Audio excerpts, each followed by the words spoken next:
सीतामढ़ी के बेलसंड अंचल के सीओ के साथ बदसलूकी का मामला सामने आया है। बताया जा रहा है कि सीओ की कार्यशैली से बाढ़ पीड़ित खफा हैं। गुरुवार को बाढ़ पीड़ितों ने उनके साथ कथित तौर पर बदसलूकी की। सीओ के लोगों के साथ बहस का वीडियो भी वायरल हुआ है। बहरहाल सीओ के स्तर से अज्ञात लोगों के खिलाफ प्राथमिकी दर्ज कराई गई है। गौरतलब है कि सीतामढ़ी के बेलसंड में बाढ़ पीड़ित बेहाल हैं। बाढ़ पीड़ितों का आरोप है कि प्रशासनिक अधिकारियों को इसकी तनिक भी चिंता नहीं है।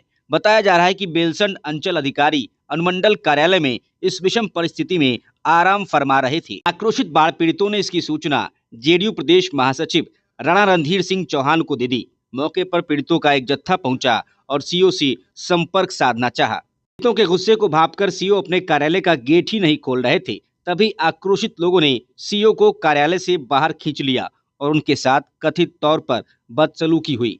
लोगों ने घंटों सीओ को बंधक बनाकर रखा।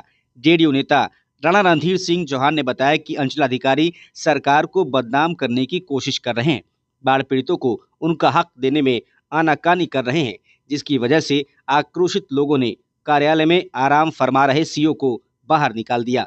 बता दें कि उत्तर बिहार के समीपवर्ती जिलों में हुई भारी बारिश की वजह से गंडक, कोसी नदियों में जलस्तर में अप्रत्याशित वृद्धि होने से राज्य के 18 जिलों में बाढ़ की स्थिति बनी हुई है। वहीं बाढ़ प्रभावित इलाकों में बद इंतजामी को लेकर लोगों की नाराजगी भी सामने आ रही है। पूरा अनुमंडल जी सर बाढ़ पीड़ित है। जी सर अंचलाधिकारी जी सर बाढ़ पीड़ितों के साथ भेदभाव कर रहा था। जी सर हम उससे पूछने के लिए, उनसे बात करने के लिए मैं आया। जी सर उन्होंने कहा कि मैं बेलसंड का जमींदार हूँ जी सर और हम किसी को नहीं जानते हैं। जी सर तो हमने कहा जी सर कि आपको 5 मिनट में जी सर बेलसंड का बाढ़ पीड़ित जमीन पर ला देगा। जी सर समझ गए कि न, खिड़की बंद करके, रूम बंद करके भीतर चला गया।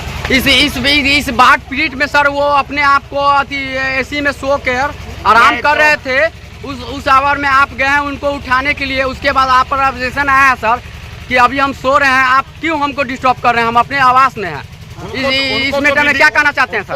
उनको तो विधिवत जी सर जिला समाहर्ता से मैं पहले मांग करता हूं जी सर कि अंचलाधिकारी कार्यालय में जी सर उनको परिवार नहीं रखना चाहिए। जी सर पहले तो इन पर अनुशासनिक कार्रवाई होनी चाहिए। जी सर दूसरी बात जी सर कि वो अपने को जनता का सेवक नहीं कह करके बेलसंड का जिम्मेदार बोलता है और 50,000 से कम किसी से घूस नहीं मांगता है। मेरे पास वीडियो है। जी सर तो मैं डीएम साहब से मांग करूंगा कि बाढ़ पीड़ितों के बीच जी सर किसी दूसरे पदाधिकारी को अधिकृत करें और गरीबों को राहत बांटने में पारदर्शिता करें, उदारता का परिचय दें।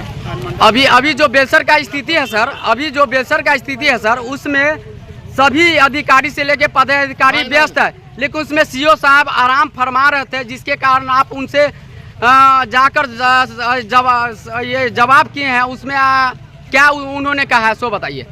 आपने जवाब मांगा उनसे कि आप सो रहे हैं इस आवर में। उन्होंने कहा कि आप हमको गेट पर आकर के यदि भीड़ लेकर के आइएगा तो मैं मुकदमा करूंगा। हमने कहा कि मुकदमा से मैं नहीं डरता हूं, मैं गोली खाने के लिए तैयार हूं, लेकिन बाढ़ पीड़ितों के लिए मैं कोई भी लड़ाई लड़ने के लिए तैयार हूं। वहां से मैं एसडीओ साहब से बात किया। मैं आपके चैनल के माध्यम से एसडीओ साहब को धन्यवाद देना चाहते हैं। एसडीओ साहब से मैंने सिर्फ इतना ही पूछा कि 9 पंचायत और 1 नोटिफाइड एरिया बेलसंड अनुमंडल में पड़ता है। आप बताइए कि कौन सा पंचायत और गांव है जहां की पानी नहीं गया है। बेलसंड एसडीओ साहब ने कहा कि कोई पंचायत, कोई गांव बचा हुआ नहीं है, सभी को बाढ़ पीड़ित घोषित किया जाएगा। इसमें तो बेलसंड में लगता है कि पदाधिकारी का ही राज है। एक अंचल अधिकारी निश्चित रूप से नापाक इरादा से यहाँ है, जिसका नियत सरकार को बदनाम करने का है।